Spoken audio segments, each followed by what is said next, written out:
वनुसल्ली अला रसूलिहिल करीम अम्मा बाद फ़ाउज़ु बिल्लाहि मिनश शैतानिर रजीम बिस्मिल्लाहिर रहमानिर रहीम।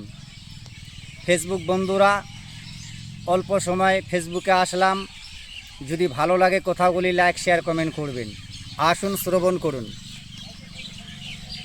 একদিন হযরত আলী করমুল্লাহ ওয়াজহ খানে কাবায় চলে গেলেন। খানে কাবার চার কোণ, এই চারটা কোণের এক এক করে নাম আছে।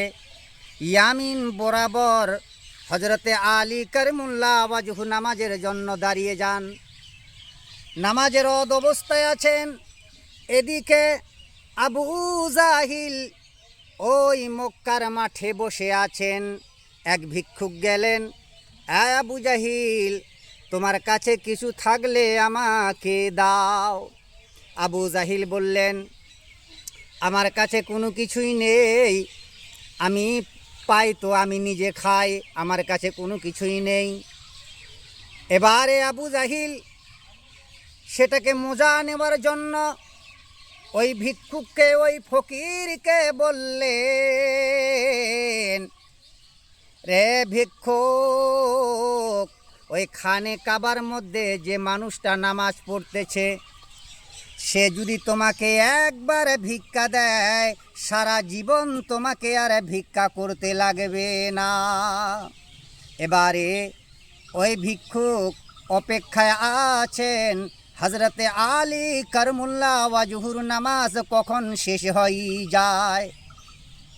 সেটাকে মজার নেওয়ার জন্য আবু জাহিল ভিক্ষুককে বলছেন, রে ভিক্ষুক, এই এলাকার একজন ধনাঢ্য ব্যক্তি আলী, সে যদি তোমাকে একবার ভিক্ষা দেয় তাহলে সারা জীবন তোমাকে ভিক্ষা করার আর লাগবে না।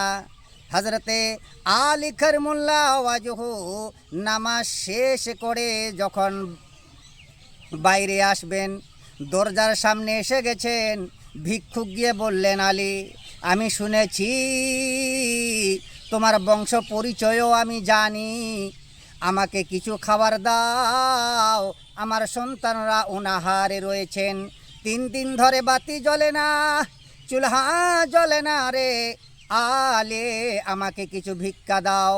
এবারে আলী করমুল্লাহ ওয়াজহ মনে মনে ভাবলেন, এটা হচ্ছে মজা নেওয়ার জন্য আবু জাহিল বলেছেন যে, আলী করমুল্লাহ ওয়াজহ, আমি শুনেছি তুমি এই এলাকার একটা ধনাঢ্য ব্যক্তি, আমি শুনেছি, দাও। হযরতে আলী করমুল্লাহ ওয়াজহ মনে মনে ভাবলেন এটা মজা নেওয়ার জন্য আবু জাহিল বলেছেন। হযরতে আলী করমুল্লাহ ওয়াজহ চিন্তায় পড়ে যান, কি দিব আমি, নিজেই তো অনাহারে রয়েছি, উপবাসে রয়েছি, এই মুসাফিরকে কি তুলে দিব। হযরতে আলী করমুল্লাহ ওয়াজহ বললেন নিজের হাতে, বিসমিল্লাহির রহমানির রহিম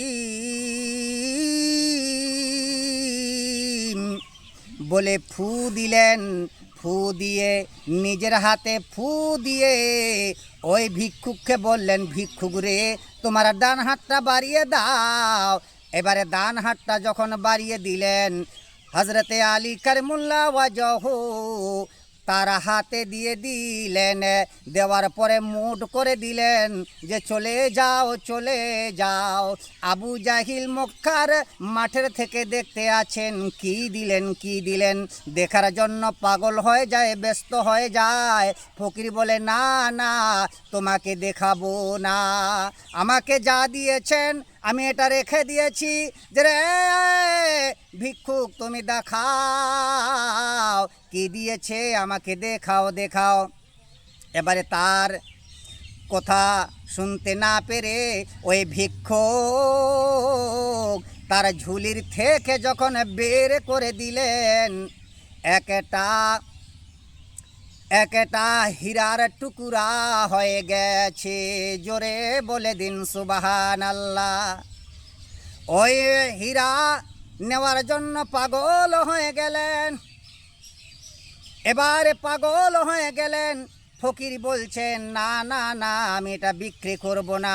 আবু জাহিল বলতে লাগলেন যে এটা তুমি বিক্রি করে দাও, এটা আমি কিনে নেব, যে না না আমি বিক্রি করব না।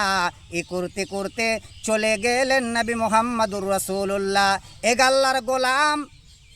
আল্লাহর গোলামের এত বড় যদি ক্ষমতা থাকে, তার ফুতে যদি হীরা মতি তৈরি হয়ে যায়, তাহলে তার নবী মুহাম্মদুর রাসূলুল্লাহ সাল্লাল্লাহু আলাইহি সাল্লামের হাতে হাত দিয়ে যে কালমা পড়ে ইসলাম গ্রহণ করেছেন, সে মানুষটা কত বড়, আমি তার কাছে চলে যাব। রে আবু জাহিল, তোমার কথা আর শুনতে চাই না। রে আবু জাহিল, রে আবু জাহিল, আর তোমার কথা আমি শুনতে রাজি নই। যিনি রাহমাতাল লিল আলামিন, তার কাছে চলে যাব। আর আমি ইহুদি হয়ে থাকতে চাই না, খ্রিস্টান হয়ে থাকতে চাই না। তার কাছে গিয়ে কালেমা লা ইলাহা ইল্লাল্লাহ মুহাম্মাদুর রাসূলুল্লাহ পড়ে নিয়ে আমি মুসলমান হয়ে যাব। নবী মুহাম্মাদুর রাসূলুল্লাহ সাল্লাল্লাহু আলাইহি সাল্লামের কাছে গেলেন, আলীকে ডাক দিলেন। আলী রে, কি ব্যাপার, বলো বলো, এই ফকিরকে তুমি হীরা মতির টুকরা দিয়েছ, কোথা থেকে পেয়েছো তুমি বলো।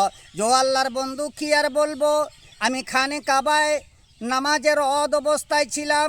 আবু জাহিল মোজা নেওয়ার জন্য গো আমাকে বলেছে, ওই মানুষটা এই এলাকার একজন ধনাঢ্য ব্যক্তি, ও যদি একবার ভিক্ষা দেয় সারা জীবন আর ভিক্ষা করতে লাগবে না। আমার কাছে কোনো কিছুই নেই। ও আল্লাহর বন্ধু, আমি বিসমিল্লাহির রহমানির রহিম বলে তার হাতে ফু দিয়ে মোড করে দিয়েছি। এই ক্ষমতাটা আমার আল্লাহ দিয়েছেন। যখন তার হাতে ফু দেয়, সাথে সাথে একটা হীরা মতির টুকরা হয়ে গেছে। যে আলী, এই ক্ষমতাটা তোমার না, এই ক্ষমতাটা স্বয়ং আমার আল্লাহ দিয়েছেন তোমাকে। আলী কারিমুল্লাহ বাজো, তুমি শুনে যাও, তুমি পাগ পাঞ্জাতনের মধ্যে একজন হয়ে গেছো। এবারে ওই ভিক্ষুক বললেন, না না, ও আল্লাহর বন্ধু, আমাকে কালমাটা পড়িয়ে মুসলমান বানিয়ে দেন। যে তুমি কালমা পড়বে? যে হ্যাঁ, আমি কালমা পড়ব। ভিক্ষুক বলছেন, তাহলে উজু করে আসে। হাত পা ধুইতে গেলেন, উজু করে আসলেন। আসার পরে নামাজের কায়দায় বসে গেলেন। নামাজের কায়দায় বসে কালেমা লা ইলাহা ইল্লাল্লাহু মুহাম্মাদুর রাসূলুল্লাহ সাল্লাল্লাহু আলাইহি সাল্লাম এ কালেমা পড়ে সে ব্যক্তি মুসলমান হয়ে যায়। বন্ধুরা, আজকে এই পর্যন্তই শেষ করলাম। ভালো লাগলে অবশ্যই লাইক, শেয়ার, কমেন্ট করবেন। আসসালামু আলাইকুম।